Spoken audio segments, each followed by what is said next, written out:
Hey guys, and welcome. I've been expecting you. Today we're going to be talking about respiratory acidosis and alkalosis. This is the second video of a series about acid-base abnormalities. And in the next video I'm going to be talking about metabolic acidosis and metabolic alkalosis. Alright, so let's get to it. So the topic today, I'll just write respiratory. So, respiratory, starting with acidosis.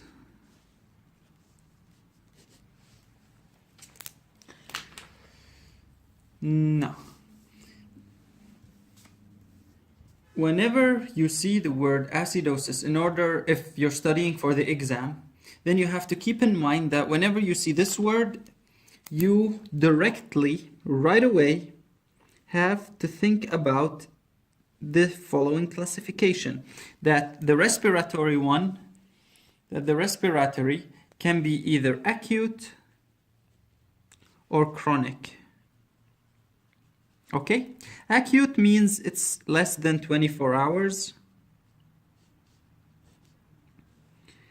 And chronic, you can call it chronic if it persists for over 5 days. Before that, between those two, it's in the process of developing into a chronic one. So you can fix it before it becomes evidently chronic. Okay? So now, starting with the first one, with the acute.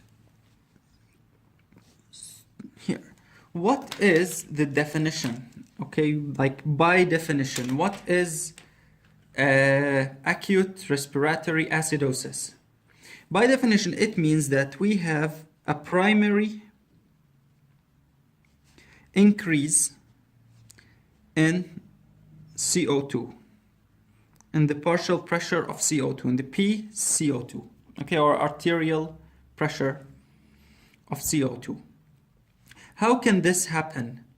This happens usually when a person doesn't breathe enough, right? So he or she doesn't get rid of enough carbon dioxide and it stays in the body, okay? What are the causes of this? So the way I like to always draw it in a way is as follows. So we know that we have first the brain, and I'm really bad at drawing, guys. So you got the brain here, okay? And then the spinal column. And then you have nerves coming out of the spinal column to innervate stuff, right? And here you have let me put it on the other side. So this, yeah. And here you have the lungs.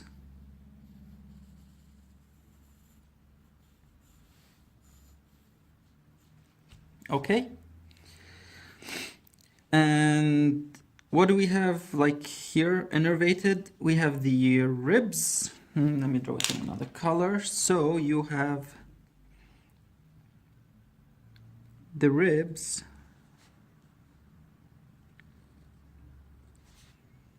Okay, and in between the ribs, you know, we got the muscles, okay, in both the inner and outer layer, the intercostal muscles. And here we have the diaphragm, right, with the 3 hiatuses or hiati. So anyways, we have bones and the muscles here, okay?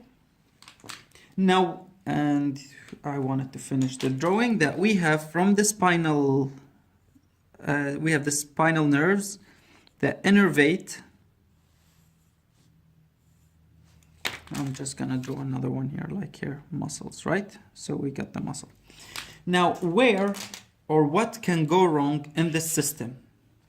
You can have one.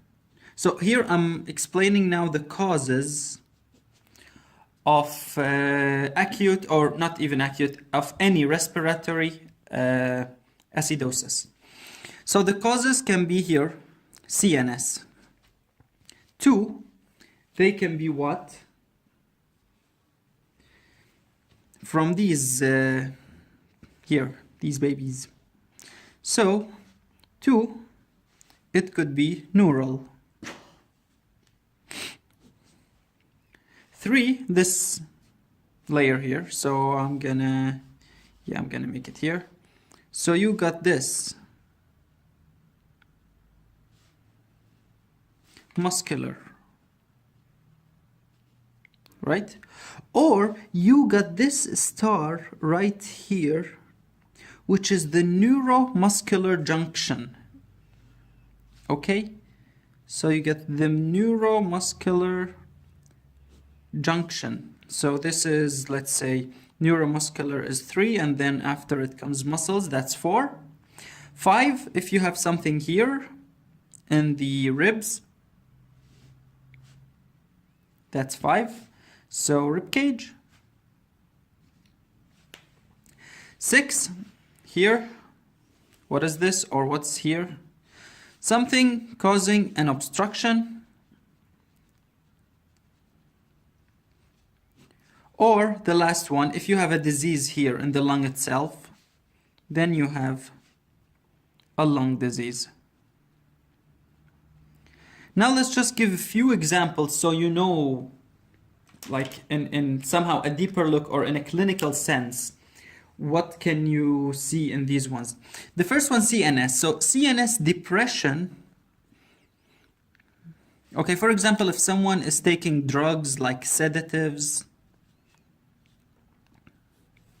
okay, or if there's increased intracranial pressure, increased ICP, if there's any tumor, any lesion in the brain, you can expect the person to be breathing less. Or if you have, because we know that the breathing center is at the level of the cervical of C4.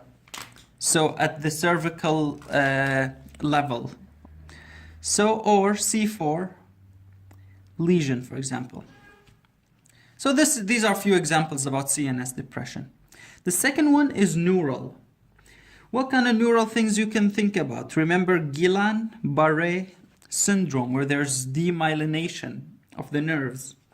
Or if you have poliovirus, causes paralysis, right? Or if you have ALS, amyotrophic lateral sclerosis, or lower motor neuron lesion.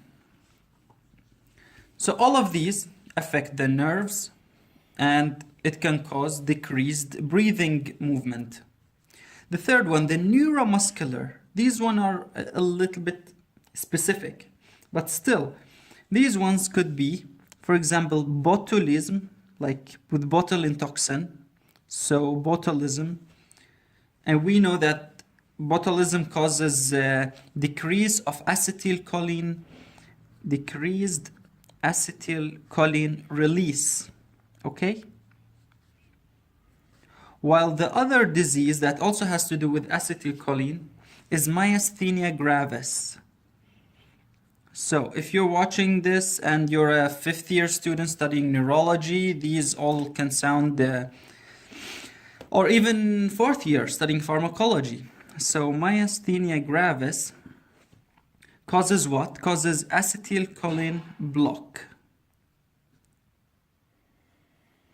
All right, this is it. Now moving on, so after neuromuscular junction, we got obstruction. I'm just gonna write them here. Obstruction, lung disease. So for obstruction, examples of it could be, for example, if there's any foreign body. These are the most simple. So a young child or anyone coming with foreign body or aspiration.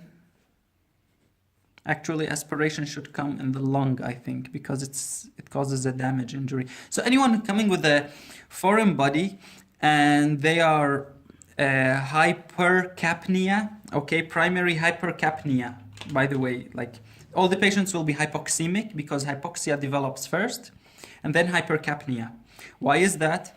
Because oxygen can diffuse hardly, more difficult than CO2. Carbon dioxide can pass easily. So even if the person is not breathing, there's still carbon dioxide moving from blood to lungs and going out, blood to lungs and out. But oxygen doesn't diffuse that easily. So it doesn't really go into the blood that easily if there's any disease. So hypoxia develops before hypercapnia. So what I'm saying, if you see a patient with foreign body, you can expect the patient to have even respiratory acidosis.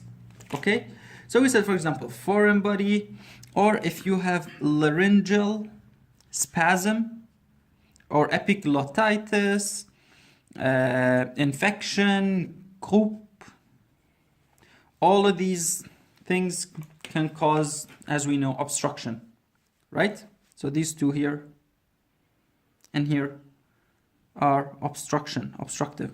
What about lung diseases? Lung disease. Examples of these are also very easy. You can say aspiration, we know, or aspiration in itself, if it comes here, will cause an injury to the lungs. So you got ARDS, acute respiratory distress syndrome. Or if you have any infection here that makes the person not breathe well. So pneumonia, for example, because it causes pain and the person cannot breathe that well. Or pleuritis or pleurisy. What else? Something that causes less oxygen to go into the blood.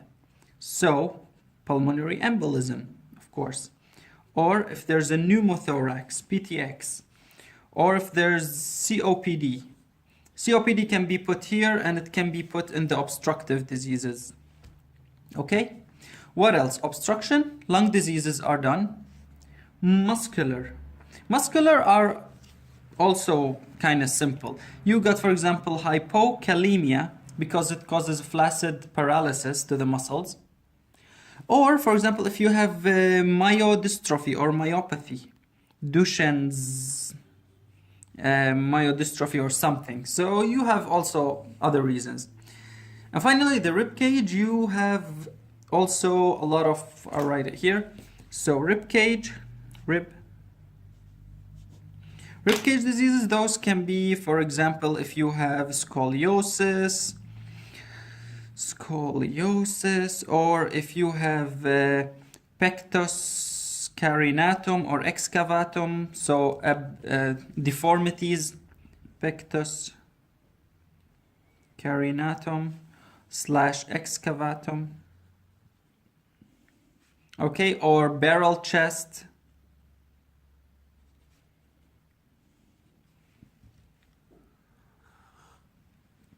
So all of these, we can see, like any deformity, you can expect less breathing, therefore decreased oxygen and increased CO2 level.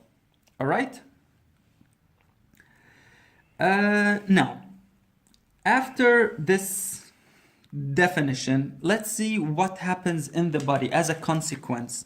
Now, if you remember our very, very famous equation, H and HCO3 will give you H2CO3 and then water and CO2. Okay, and here, this plus this can go.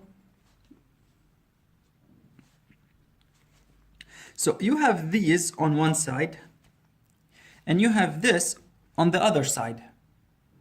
Now, in respiratory acidosis, we said this one increases, right?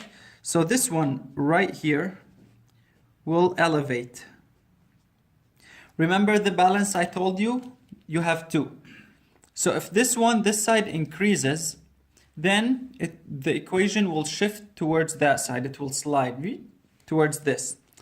Because if it goes here, it means all these products will be consumed to come here.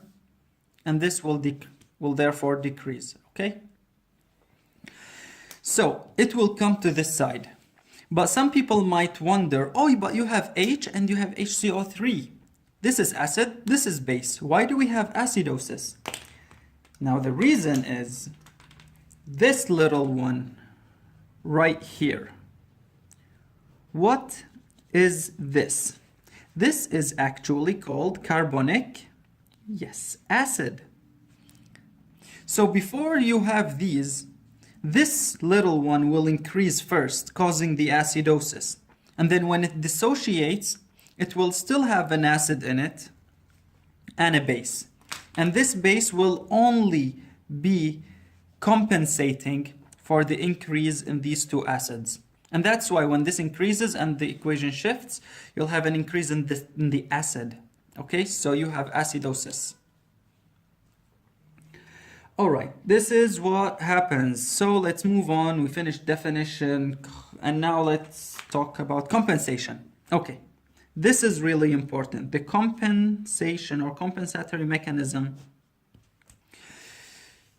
Let's remember, this is the introduction paper from the acid base. So we're going to be talking about what gets produced, what shifts, and what gets excreted, okay? One by one.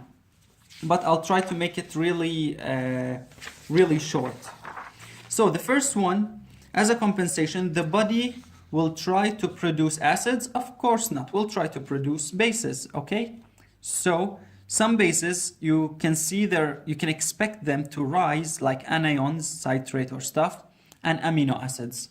So one, there will be increase in production of bases in the blood. That's it.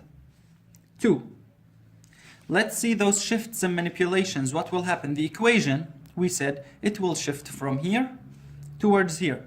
So in this person who got increased CO2, his equation will shift, or his equilibrium will shift towards this side.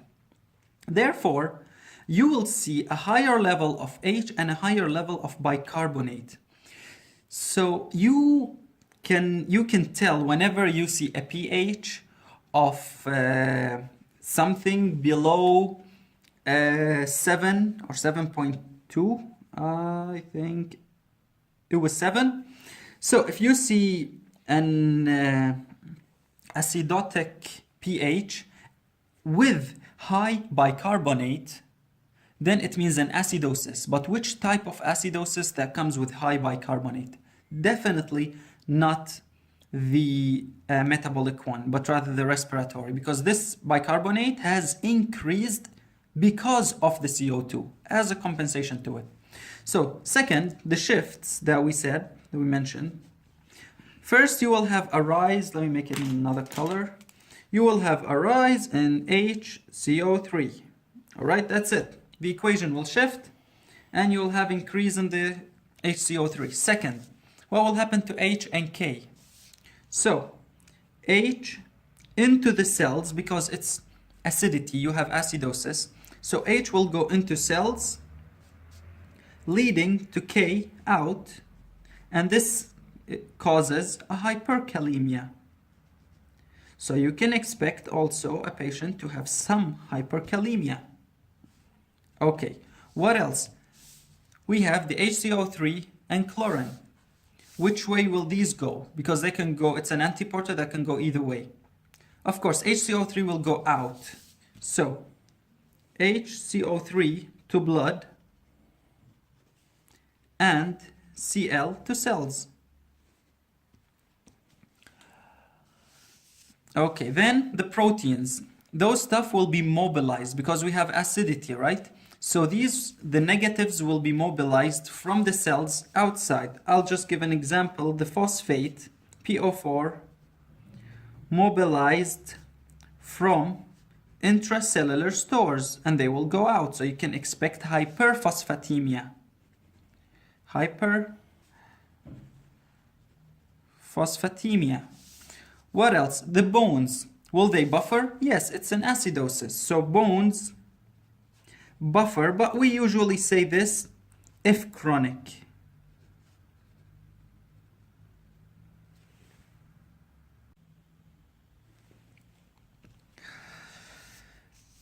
And after that, we reach excretion. So this is now number 3. Excretion. We said there are 2 types of excretion. Either we get rid of either respiratory or kidney. So respiratory or kidney. Now in respiratory, since we can control with respiration the CO2, but if the primary problem is with the CO2, is with the respiratory system. So just imagine someone taking, let's say, a simple one, a sedative. Someone taking sedatives and they're not breathing fast enough. Their breathing is really slow. How can their body fix the problem itself and make the person breathe fast? It cannot happen. The body cannot fix the main cause in itself. This is your job as a doctor. So there is no respiratory compensation. This is so important, and this is like a failing point if you say there is. Okay? Pay extra super attention to this. Okay? Kim. Oh, I keep mentioning my friend Kim, right? Keep in mind. Okay? Do I have to shout it again? I think got startled the first time. So there's no respiratory compensation because the problem is respiratory. Now moving on to the kidney. We said the kidney has 3 levels: glomerular, proximal, and distal. So in glomeruli, the body will try to filter more and more H. So H, ultrafiltrate. Ultra, increase in H, let's call it titration. Remember in chemistry titration when you make something drop? So we're trying to make the H drop more and more from glomeruli into the nephrons. So there's increase of it and decrease HCO3 filtration. Okay? Proximally. Let's remember what we had in the proximal one. Proximal, we had the trick. What was the trick? Remember it from RTA2? Here it is. The trick reabsorbs these 2. So it will increase in order to regain as much bicarbonate as possible and get rid of as much H as possible. So the trick will increase. So high, the trick. But of course, it's only my name that I call it the trick. No one knows what the trick means. So if it increases, this means there's increased sodium bicarbonate reabsorption, and increased H excretion. Okay? What else do we have proximally? The ACO3 and chlorine and the HK. This one, we need to reabsorb bicarbonate and get rid of chlorine. So you can also write, you have chlorine loss for HCO3 reabsorption. And we have NH3 genesis. And we have the HK. So H loss for K regain. What else? We said the NH3. Will it increase or decrease? In acidity, acidosis, it increases. NH3 genesis increase. All of those are what? Proximal. Now let's come to distal. We said we have the main player, which is aldosterone. What happens to aldosterone? Remember from RTA4. Okay, here is, no, this is not it here. This is aldosterone. So it gets rid of K and H. This is important. So we will actually try to get rid of it, and meaning aldosterone will increase. Okay? So distally, there is high aldosterone. Okay? And so this is it. This is about the compensatory mechanisms. Now, after compensation, what else do you still need to talk about when you have the topic of respiratory acidosis? We just need like few more words. What are the symptoms of someone who is not breathing enough? Of course, when the signs and symptoms, meaning what you can measure and what you can see. Of course, we said you will see hypoxemia or hypoxia, decreased oxygen, blood oxygenation, and increased carbon dioxide. What does hypoxia do in a person normally? Anxiety and irritability. You can have, because hypoxia, you will have shortness of breath, this SOB. What else? Hypoxia to the brain causes encephalopathy. Encephalopathy. Damage to the brain. What else? To the muscles, myoclonus. And sorry, I forgot one more. To the other than encephalopathy, it can cause also seizures. Okay? These are some of the symptoms that you might see. How do you treat it? Treatment is simply treat the underlying cause. If you can know it, underlying cause. And for the symptoms, you do mechanical ventilation, ventilation. All right? So that's it.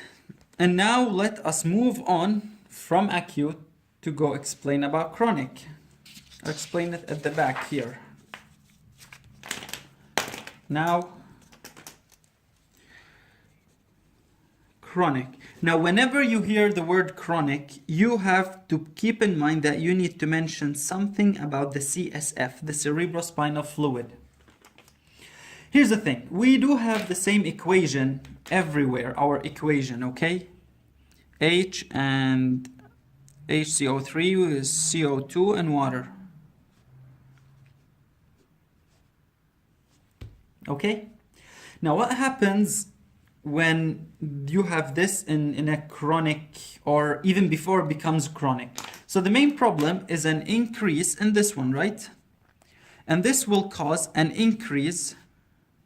So an increase here will cause an increase in bicarbonate. So 2 increases here will increase it 1 here, for example. Or even 2. Okay.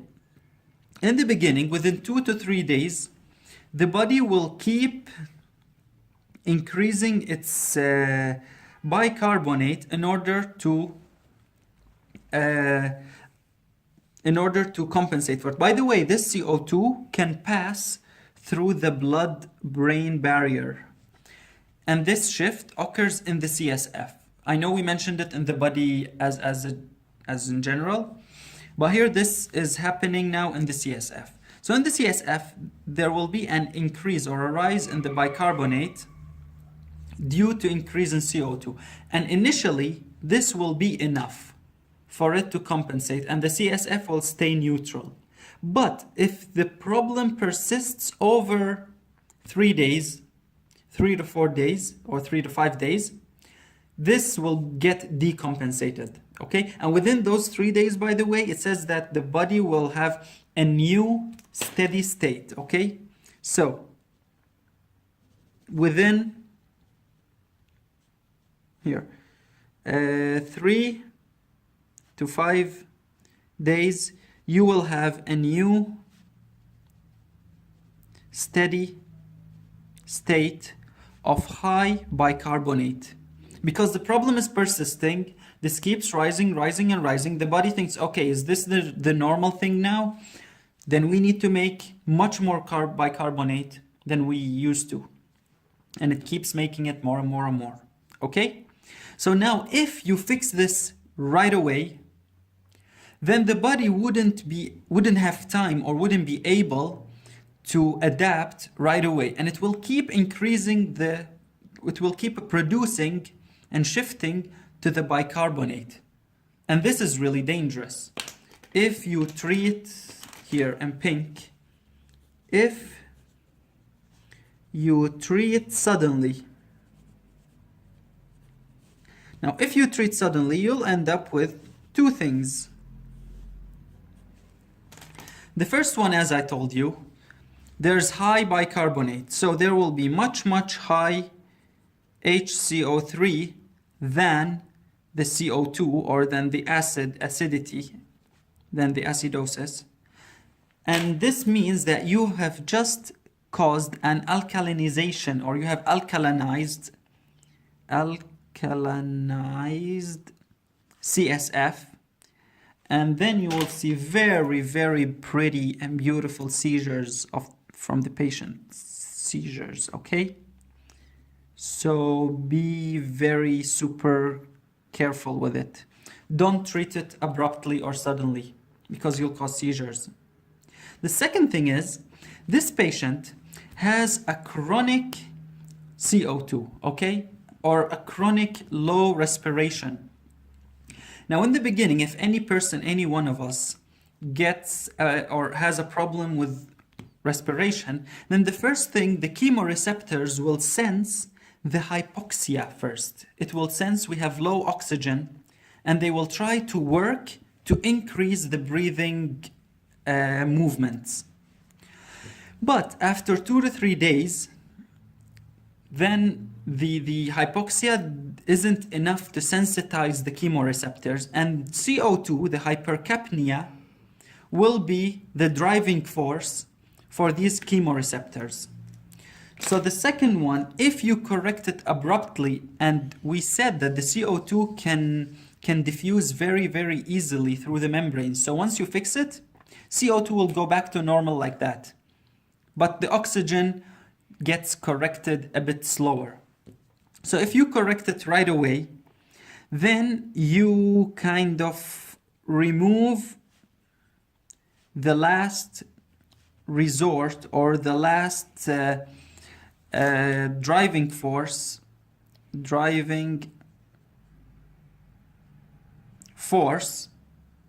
of chemoreceptors. Meaning you'll end up with breathing cessation. And I'm sure you would be much more happy with just seizures than this result, okay? So don't have either of these. How? Don't correct it suddenly or abruptly. It has to be titrated. It has to be given little by little if the problem has persisted chronically over 5 days. Okay? So this is it about the respiratory acidosis. Now let us move on to the respiratory alkalosis. So, now respiratory alkalosis, I'm not going to explain so much because it's almost exactly opposite to the acidosis that we mentioned. Okay, you just have to reverse stuff. But I just would like to add a few things. So what's the primary cause here? The cause, or the definition of respiratory alkalosis, is a primary decrease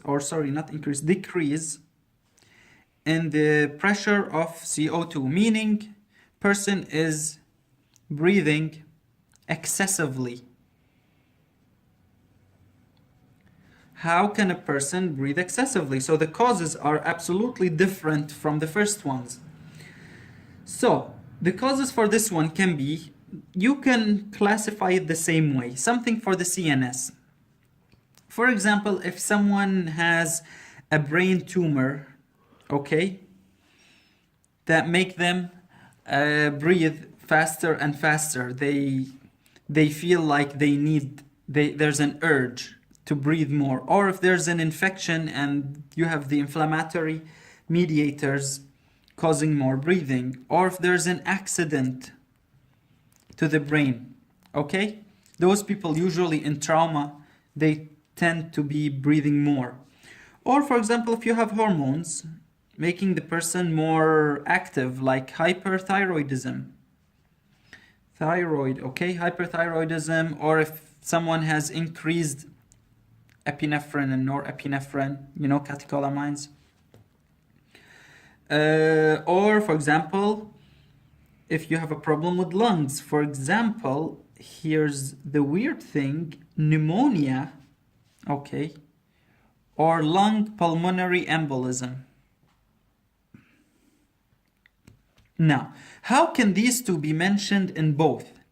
Now, here's the thing. If the pulmonary embolism is diffuse enough or large enough to affect the oxygenation of the blood between the lungs and the blood, if it's diffuse enough, then it will cause a hypoxemia. But if it's a small part of it, then as we know, even with one lung, humans can still survive. And if you have only a lobe affected and it is causing some kind of pain, like or even in a pneumonia, and it's painful, because of the pain, the person feels as if he's short of breath, he's out of breath, and he will tend to breathe more and more, and he will use the reserve that he has from the same lung and of the second lung.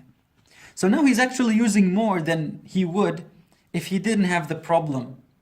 He would be using, for example, half of each lung only.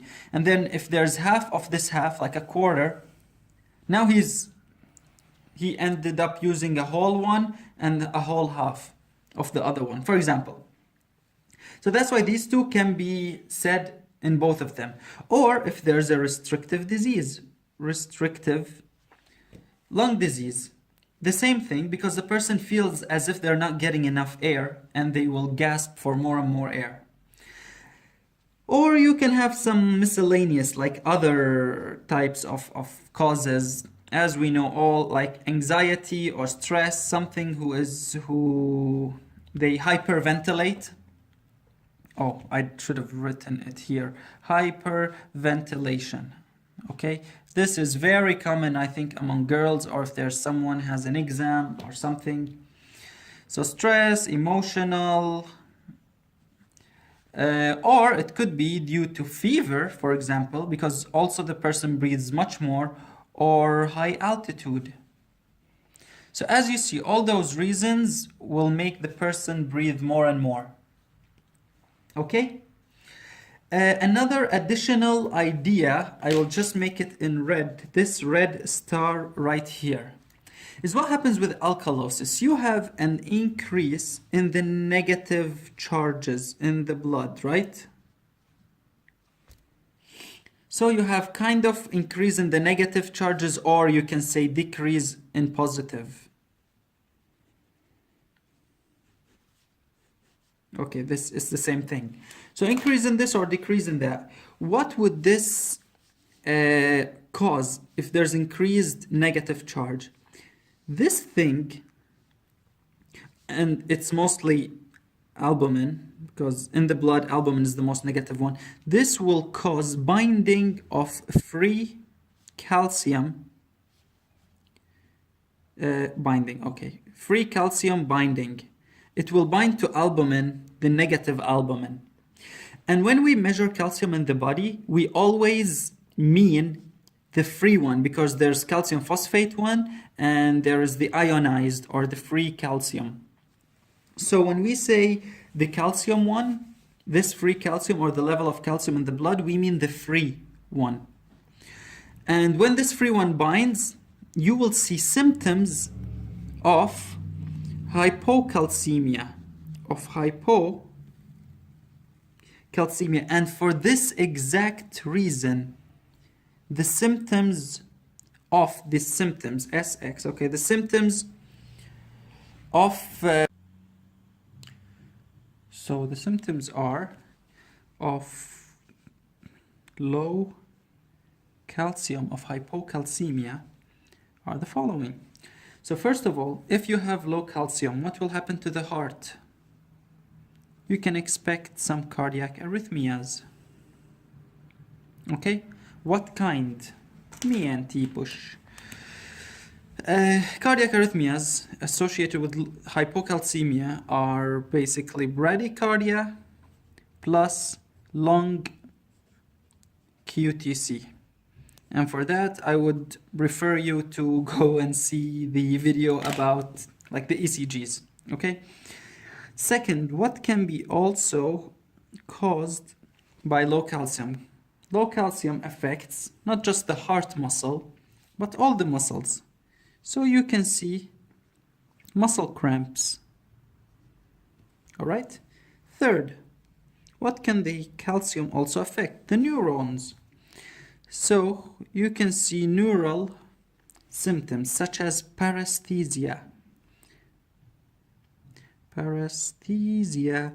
Some specific signs of these can be seen in the face, facial, or peripheral. So someone, tingling feeling, tingling sensation or such. And the facial ones are, if you're in fifth year now, you can see herb sign, Schwastik sign, Schwastiks or trousseux en français. Okay, in French. So trousseau sign. Okay, these are the symptoms. Another symptom, so this is one entity, let's call it another entity caused by this. Okay, let's make it here in black. So low calcium is one. Another one is low carbon dioxide, right? Now here's the thing. Low carbon dioxide normally causes vasodilation, right? So if you have low, this will cause what? A vasoconstriction. Vasoconstriction. And what does vasoconstriction do? If it happens in the brain, for example, cerebral vasoconstriction. Exactly. You also end up with seizures and syncope. Okay? By the way, okay, I'll mention it now, but it's also for later, for metabolic. When CO2 increases due to acidosis, so if there's a lot of acidosis, meaning, where's the equation? Okay, here, I'll just point out to this equation. So if you have a lot of acidosis here, it will shift to make CO2, right?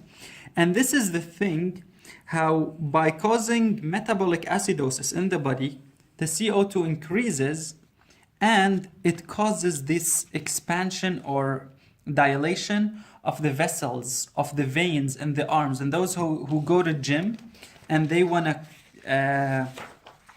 make their veins pop, they take arginine, right?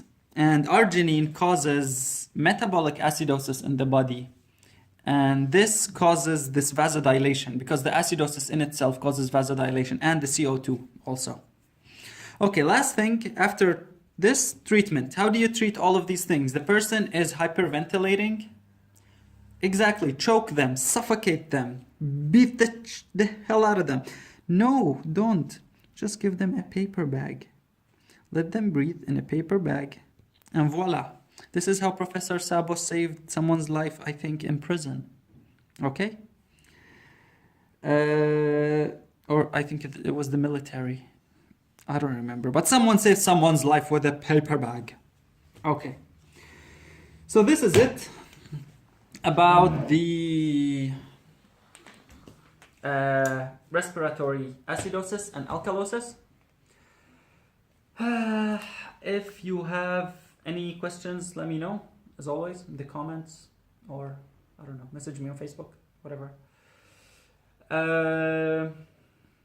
Yeah, that's it. As Apu says, as Apu says, thank you, come again. Enjoy, guys, study well, bye.